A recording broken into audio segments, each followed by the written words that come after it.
From Hollywood, it's time now for... Johnny Dollar. This is Jim Paris at Worldwide Mutual. Don't tell me, Jim. Let me guess. Hmm? What are you talking about? The reason you called me, I can smell the smoke all the way over here at my apartment. Oh, well... Also, I heard something about the fire on a news broadcast a few minutes ago. Yes. Somewhere out on Albany Avenue, he said. Yes, it's the cash and save market over the other side of town. And since your company insured it, you want me to go over and take a look. A good look, Johnny. You thinking of possible arson? I am. Okay, why? That store is just one of a chain. Hartford, Boston, Providence, Springfield, Lowell. Yeah, I see. But how does that make it arson? This is the fourth one to go up in as many weeks. Oh. The outfit that owns them having financial troubles? The outfit that owns them is one man. Oh. John Wakefield Carson. Then I repeat my question. Johnny, if he is burning up his own markets, if you can prove it, you can save our company a lot of money. That might cost you a lot of money, Jim. What do you mean? Wait till you see my expense account.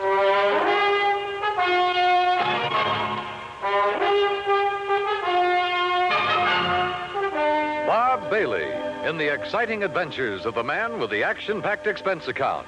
America's fabulous freelance insurance investigator. Yours truly, Johnny Dollar.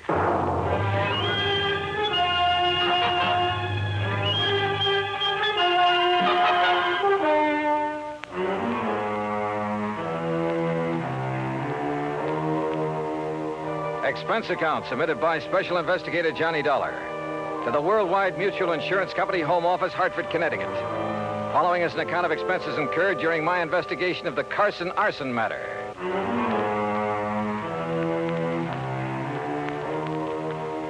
Expense account item 1, $1.25 for a taxi from my apartment to the offices of Worldwide, where I hoped Jim Paris could give me a little more to go on. He did. Very little. First loss 4.5 weeks ago was the market up in Thompsonville. How much? Loss in Thompsonville, $41,204. That was the smallest one in the chain. Uh-huh. The following week, the one over in Fall River burned to the ground. And the claim on that? Some $58,000 odd. Nothing odd about that much dough. And the loss in Lowell was a bit over $64,000. How much the claim will be on this one here in Hartford remains to be seen. How much coverage does he have on it? Around $100,000, I believe. Yes, $106,000. Well, then that's probably what he's going to claim. Look, you can still see the smoke out there. Yes, and the telephone report I just got says it looks like a total loss. Will you go over and take a look at it? John Wakefield Carson. That's right. His office is up in Boston. That's where his newest, biggest market is. Oh, how much insurance on that one? Nearly $500,000. It's one of the largest, most modern supermarkets. Then I'd better get over and see him in a hurry. Hmm? You want me to get there before that one goes up, don't you?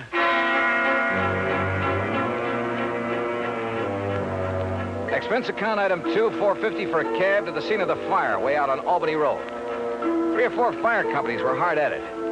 But it was easy to see there wasn't a chance of saving much.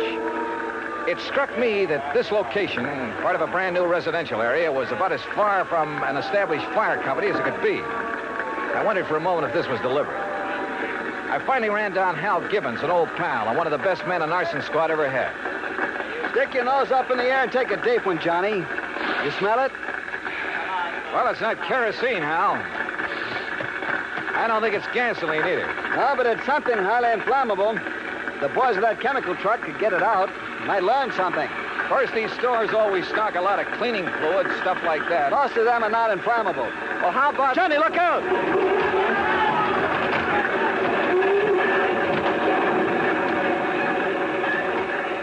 Golly. Hey, maybe we better move back a ways. Yeah. Must have got a pretty big start on the fireman, Hal. Sure, because it's so far out. It's like the markets in Thompsonville and Fall River. And Lowell, too. Oh? Kind of makes you wonder, doesn't it? At this point, I'm more than just wondering, Johnny. Have you come up with anything? Those other towns are out of my bailiwick, but I know all the boys in the departments. Have they come up with anything? No, and that's why I feel I've got to get the first lead, if there is one, right here. Has old man Carson showed up?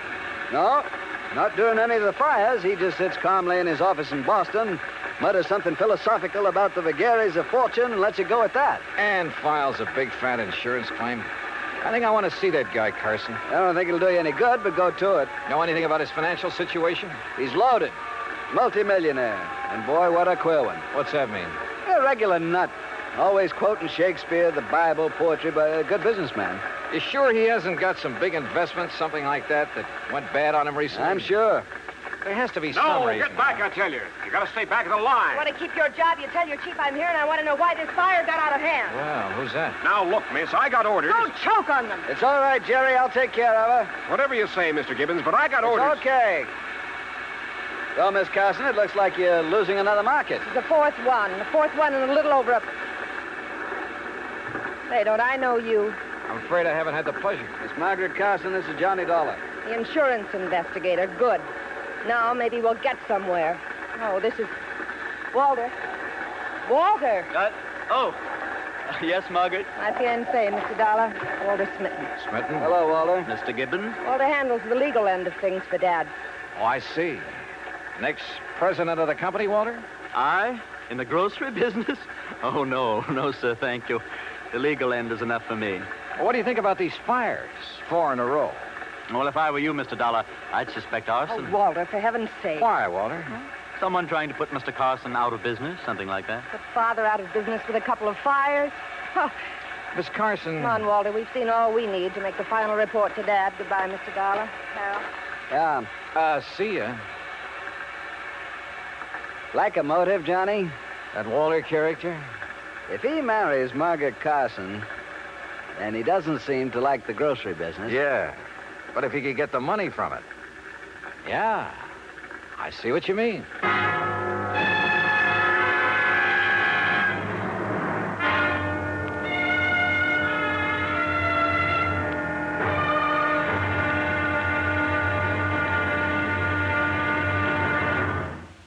Act 2 of yours truly, Johnny Dollar, in a moment. Our flag now numbers 50 stars, and behind each star there stands yet another flag representing one of the 50 states.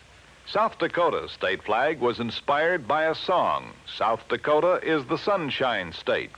A stenographer named Ida Anding designed the flag with a sky blue background and a blazing sun in the center, and the words, South Dakota, the Sunshine State, in gold around the sun. Later, the state seal was inserted over the sun, a seal representing mining and agriculture, the prime pursuits of the state. The state's banner also carries the motto, Under God, the people rule. South Dakota's state flag, the flag of the 40th state to enter the Union, was adopted on March 8, 1909. And now, Act 2 of yours truly, Johnny Dollar, and the Carson arson matter.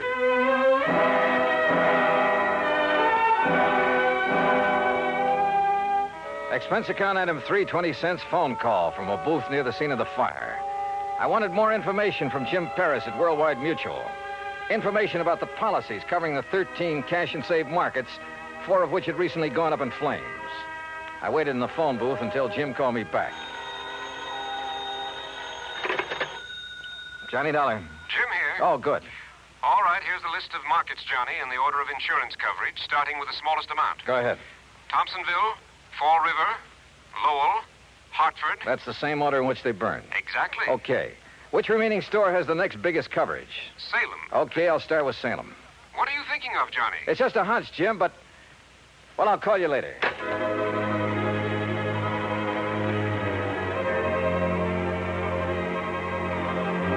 Item 4, $5.25 for a cab back to my apartment. Item 5, $21 even, mileage in my own car, Hartford to Salem, Mass. Despite burning up the highway, it was almost dark when I pulled into Salem. It was well after dark when I finally located the cash and save market. Again, the store was far outside of town, and it was a long way from the nearest firehouse. I don't know exactly why I went there instead of the main office in Boston. After all, it was the same day as the Hartford fire, and the others had all been about a week apart. As I said before, call it a hunch. But as I pulled up in front of the place, I saw the shadow of a man dart furtively around the back of the building. As I reached the far corner of the building, I stopped. But with only the sliver of a crescent moon, I could see no one. Somewhere ahead of me, I heard a door open. Then silence again. But somebody had entered that building. Slowly, cautiously, I felt my way along the wall. And then I came to it. An open door. Storeroom. but inside it was pitch black. I drew my gun and carefully, quietly felt around for a light switch. After stumbling gently against a big packing case, I found it. I hunched down behind the case and flicked it on. All right, where are you? I heard you. I saw you come in here. Now, look, I got a gun, so don't try anything funny.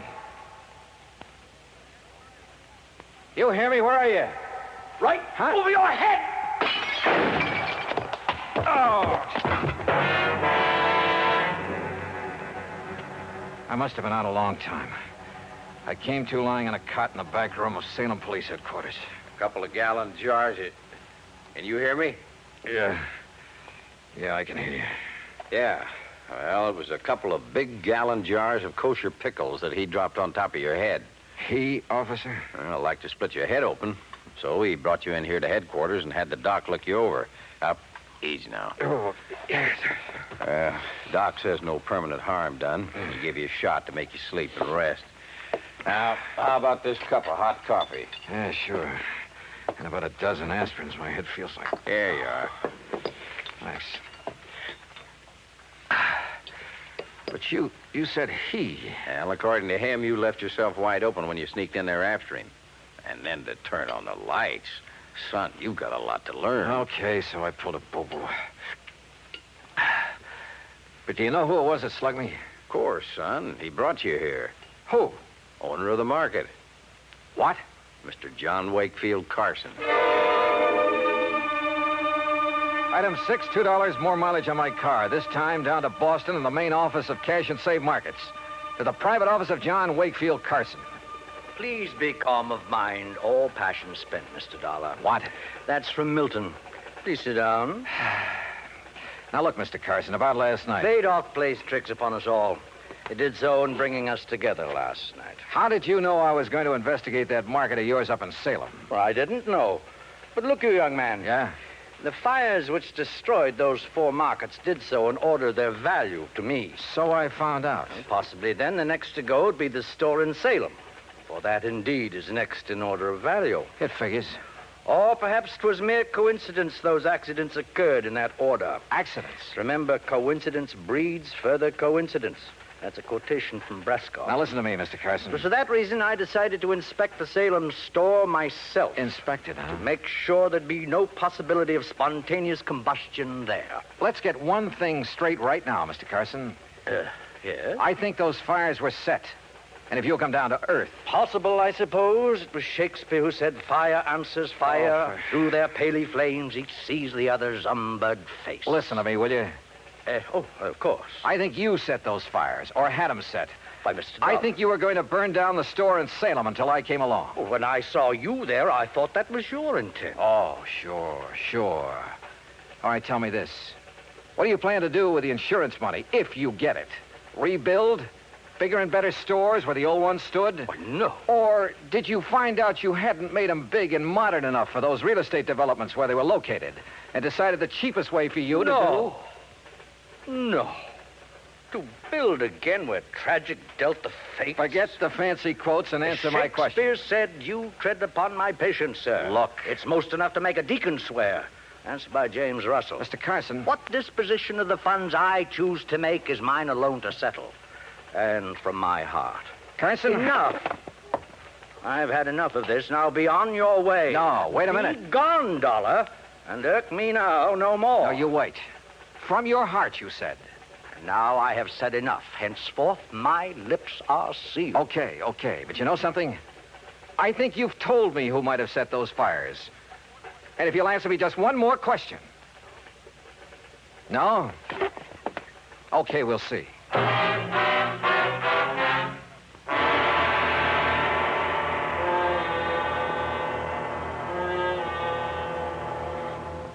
Act 3 of yours truly, Johnny Dollar, in a moment. Sometimes we may wonder why a football team doesn't quit playing and walk off the field when it finds itself 50 points behind with only a few minutes of play to go. What is that indomitable spirit that fills men with hope and keeps them going in spite of terrific odds? Keeps them going just to play the game according to the rules, just to get the job done as well as they know how. This kind of spirit pervaded the feelings of heavy bomber crews of the 9th Air Force on that day of glory, August 1st, 1943, the day of one of the most secretly planned surprise bombing missions of World War II, the day of the low-level attack on the Romanian oil refineries at Ploiești. More than 170 B-24 heavily loaded bombers took off in a swirl of red dust from Benghazi, Libya, to bomb a highly defended priority target. The element of surprise in the low-level attack was to be one of their greatest weapons. But things went wrong from the start. 3 planes exploded during takeoff operations. 11 more aborted due to engine trouble. Of those that reached the target area, less than 1/3 returned to home base. The leaders of the mission encountered navigation difficulties and difficulty in identifying the specific targets.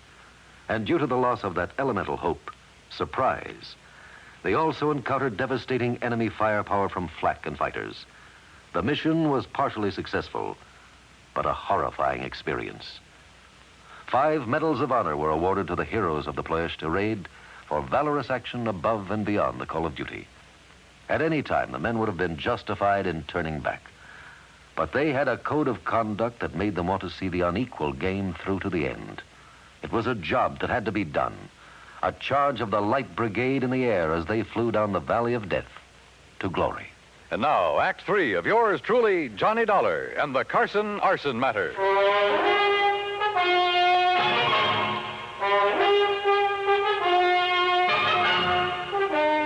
Expense account item 780 cents, phone call to Hal Gibbons and the arson squad back in Hartford. Yeah, Johnny, I finally found plenty in the remains of that fire. Then it was arson. By some rank amateur. That's why it was hard to spot. What do you mean? When a pro sets a blaze, we know what to look for. I see. And what about the other 3 fires? I called the boys in those cities immediately. Heard back from them this morning. Same story. All right. Have you checked on Walter, what's his name, the fiancé of Carson's daughter? You mean stepdaughter?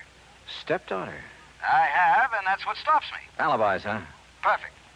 Walter Smitten couldn't possibly have started those fires. I didn't think so. Huh? Now, that boy may call himself a lawyer, Hal, but he just hasn't the nerve, the gumption. But who else? He stands to benefit if he marries Margaret Carson. And surely you don't think Carson himself... Johnny? Call the Boston police, will you? Have them meet me at Carson's office. What for? Maybe to make an arrest. Do that for me, will you?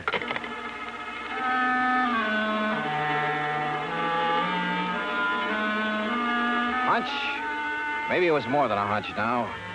Sure, I know there was no real clues in the case, but maybe for once I could get along without them. I went back to Carson's office and, I must confess, tried a little bluff.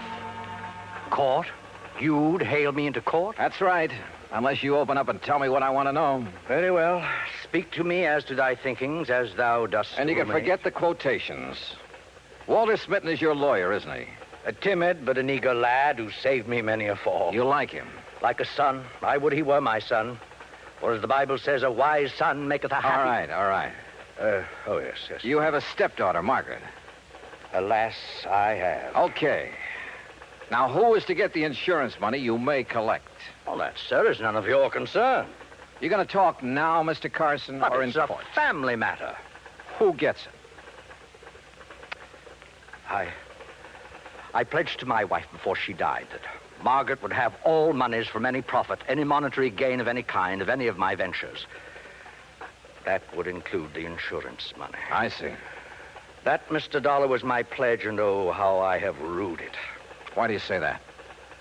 She's not of my blood, Mr. Dollar. She has no soul for art or poetry. And since she's come of age, she's made so many demands upon me. Money. That's all she thinks of. And unlike Walter, she's so bold, aggressive, headstrong.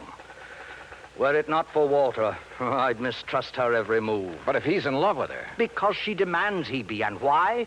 So she can use his legal guidance in her fight to take this business away from me. All right, Mr. Carson.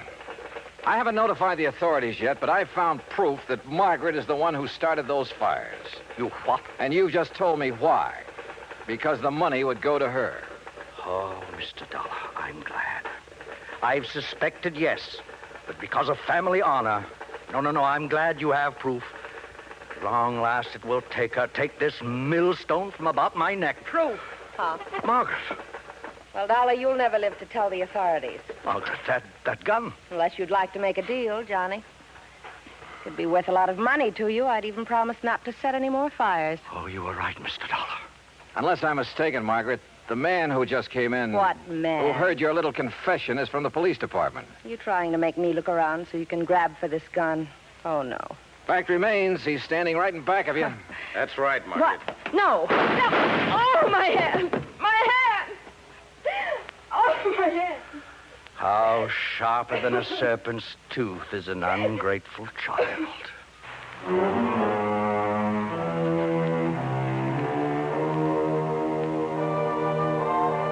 Yeah, the company will have to pay on those 4 markets. And the courts will have to take care of Margaret. I'm sure they will. And next time, well, give me something clean to work on, will you? I hate this kind of stuff. Expense account total, including the trip home, $56.90. Yours truly, Johnny Dollar.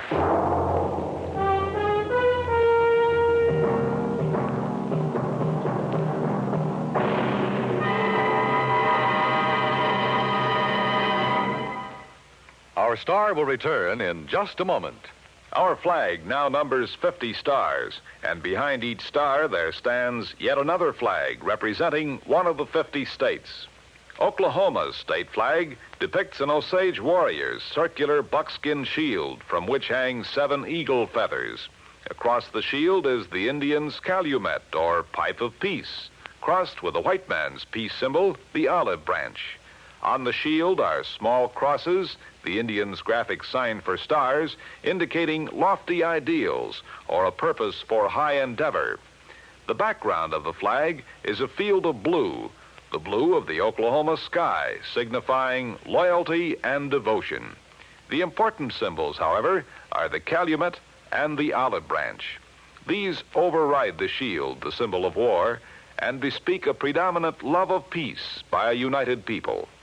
Oklahoma's state flag, the flag of the 46th state to enter the Union, was adopted on April 2nd, 1925.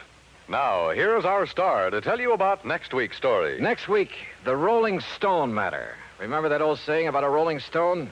Well, it applies here, with a vengeance. Join us, won't you? Yours truly, Johnny Dollar.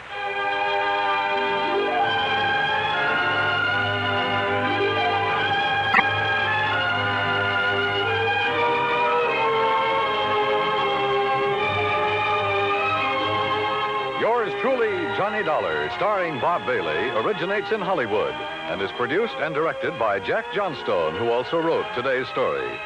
Heard in our cast were Virginia Gregg, Byron Kane, Harry Bartell, Jack Edwards, Joe Kearns, and Forrest Lewis. Be sure to join us next week, same time and station, for another exciting story of yours truly, Johnny Dollar.